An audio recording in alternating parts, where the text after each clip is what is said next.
Hi guys, welcome to T-Favors TV. We are back again with the latest gossip nyaya dziri kupisa dziri kutenderera pa social media. Chatunga Mugabe achinyomba Holy Ten ari kuti rinenge rakadyiswa iri rechematama. Anyora kuti iye I blame Kimberly Richards for overhyping Holy Ten. He is now feeling like he is Kanye West. Kungoroora munhu anonzi Kim wakutozviona saKanye West ndi Chatunga anyora achinyomba Holy Ten. Nevazokuru mbuya neanda vataura zvinhu zvakawanda zvakasiyana siyana vachimira nani naChatunga vachiti vataura chokwadi munhu anenge akadyiswa because kubvira paakaroora ukatarisa zvinhu zvakawanda zvatoita bad to worse kubvira paangoroora Kimberly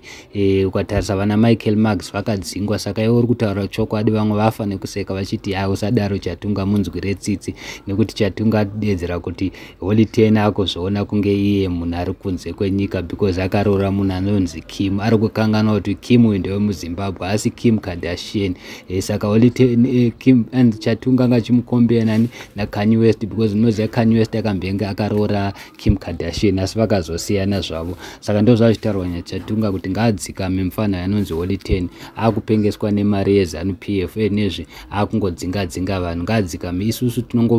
tinongomutora semamwe maartist asazvione kunge muhombe